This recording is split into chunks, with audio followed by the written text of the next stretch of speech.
주일마다 쓰는 나의 신앙읽기 TV 데일리 큐티 나무향기입니다. 오늘은 고린도전서 1장 10절부터 17절을 묵상하겠습니다. 형제들아, 내가 우리 주 예수 그리스도의 이름으로 너희를 권하노니 모두가 같은 말을 하고 너희 가운데 분쟁이 없이 같은 마음과 같은 뜻으로 온전히 합하라. 내 형제들아, 글로에의 지편으로 너희에 대한 말이 내게 들리니 곧 너희 가운데 분쟁이 있다는 것이라. 내가 이것을 말하거니와 너희가 각각 이르되 나는 바울에게, 나는 아볼로에게, 나는 게바에게, 나는 그리스도에게 속한 자라 한다는 것이니 그리스도께서 어찌 나뉘었느냐? 바울이 너희를 위하여 십자가에 못 박혔으며 바울의 이름으로 너희가 세례를 받았느냐? 나는 그리스도와 가이오 외에는 너희 중 아무에게도 내가 세례를 베풀지 아니한 것을 감사하노니 이는 아무도 나의 이름으로 세례를 받았다 말하지 못하게 하려 함이라. 내가 또한 스데바나 집 사람에게 세례를 베풀었고 그 외에는 다른 누구에게 세례를 베풀었는지 알지 못하노라. 그리스도께서 나를 보내심은 세례를 베풀게 하려 하심이 아니요 오직 복음을 전하게 하려 하심이로되 말의 지혜로 하지 아니함은 그리스도의 십자가가 헛되지 않게 하려 함이라. 고린도 교회의 첫 번째 문제는 분쟁이었습니다. 바울은 고린도 교회가 분쟁으로 나뉘어 있는 것을 알고 그렇게 분열되면 함께 하나님을 예배할 수 없기에 그 분열의 문제를 다루었습니다. 그래서 고린도 교회에 같은 말을 하고 같은 마음과 같은 뜻으로 온전히 합하라고 권했습니다. 권한다는 말은 명령하거나 그렇게 하라고 시키는 것이 아니라 간절히 구한다는 말입니다. 고린도 교회 성도들이 잘 되고 성장하도록 간절한 마음으로 요청하는 것이 권한다는 말이 가지고 있는 의미입니다. 바울은 고린도 교회에 분쟁이 있는 것을 골로에를 통해 듣게 되었습니다. 그가 그런 소식을 어떻게 알게 되었는지를 정확히 말하므로 고린도 교회 성도들 사이에 오해나 불필요한 대립이 없도록 모든 것을 투명하게 말해 주었던 것입니다. 바울이 글로에를 통해 들은 말은 그들이 좋아하는 지도자를 따라 나뉘었다는 것이었습니다. 어떤 사람들은 바울에게, 어떤 사람들은 아볼로에게, 어떤 사람들은 게바에게, 또 어떤 사람들은 그리스도에게 속했다고 말했습니다. 바울이 훌륭한 지도자이고 아볼로가 그들을 잘 가르쳤으며 게바는 예수님의 수제자로서 권위를 가지고 있었던 것이 분명합니다. 그리고 어떤 사람들은 그리스도에게 속했다고 말했습니다. 그들은 매우 경건하게 보이는 이름을 가지고 있었지만 바울은 그리스도께서 어찌 나뉘었느냐고 말했습니다. 그들은 좋은 이름을 가지고 있었지만 그들 역시 다른 성도들과 나누인 모습으로 자기들의 경건한 모습을 보여주었습니다.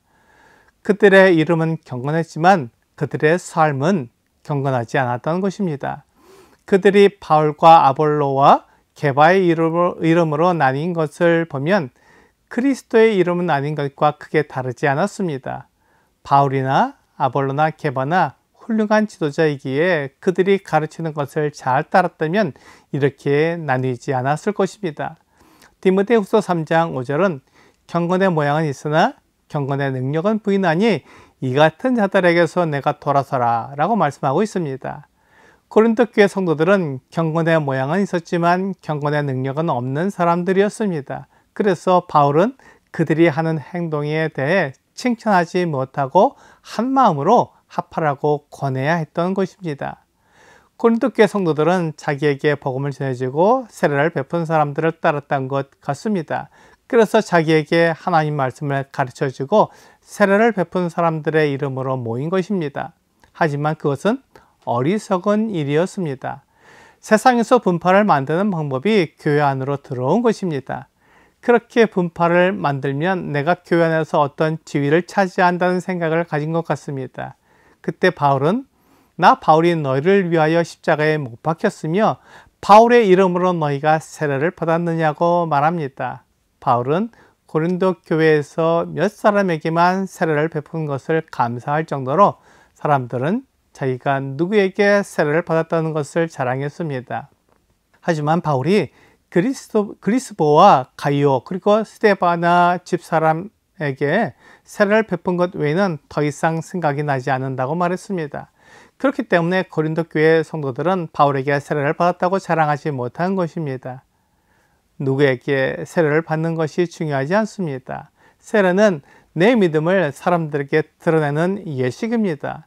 내가 누구에게 세례를 받았느냐가 중요하지 않고 내가 예수 그리스도를 믿고 따르는 자가 되었다는 것이 중요합니다. 바울은 그가 그리스도께 보내심을 받은 것은 세례를 베풀게 하려 하심이 아니라 복음을 전하게 하려 하심이라고 말했습니다. 사람들이 세례를 중요하게 여기고 자기에게 세례를 베푼 사람을 머리로 삼아 분파를 이루게 되면 내가 보내심을 받은 목적을 잃어버리고 사람들에게 인기 있는 사람이 되려고 애를 쓰게 됩니다. 복음을 전하는 것은 뒤로 하고 사람들에게 세례를 베풀어 자기를 좋게 만드는 것입니다. 이것은 하나님의 방법이 아니라 세상의 방법입니다.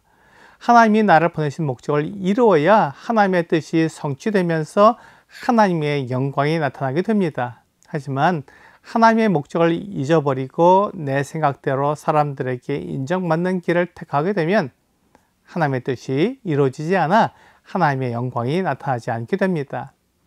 사람들 사이에서 하나님은 없어지고 사람만 높임받게 됩니다. 바울은 이런 일이 일어나지 않도록 주님께서 그를 보내신 목적을 잊지 않았습니다. 그는 복음을 전하도록 보내심을 받은 사람입니다. 복음은 하나님이 약속하신 구원자가 이 세상에 오셨다는 소식입니다. 그리고 그 구원자가 하나님의 아들이라는 기쁜 소식입니다. 예수님은 바울이 이 소식을 전해 사람들이 멸망의 길에서 생명의 길로 나올 수 있게 도와주도록 보냄을 받았습니다. 이것이 그가 복음을 전하는 이유입니다. 바울은 사람들에게 인정받는 길보다는 주님께서 그를 보내신 목적을 위해 인생을 드린 사람입니다. 오늘의 적용 질문을 보겠습니다. 보이는 것에 쉽게 현혹되는 것이 사람의 습성입니다. 보이지 않는 예수 그리스도를 따르기 위해서는 어떻게 해야 할까요? 혹 교회 안에 분쟁이 있다면 이것을 어떻게 적용할까요? 하나님께 인정받는 길보다 사람들에게 인정받는 길을 택하는 것은 어리석은 일이며 예수 그리스도를 따르는 것이 아닙니다. 사람들에게 인정받는 길을 택하면 교회 안에서 나와 다른 생각을 가진 사람과 분쟁하게 됩니다. 오늘 내가 하나님이 아닌 사람들에게 인정받으려면 사람들의 눈에 띄고 겉으로 드러난 일을 해야 하기에 나에게 주어진 일이 아닌 일을 하게 됩니다. 주님께서 나를 보내신 목적을 기억하고 하나님의 영광이 나타나도록 그 목적을 이루는 여러분과 제가 되기를 주 예수님의 이름으로 기도합니다.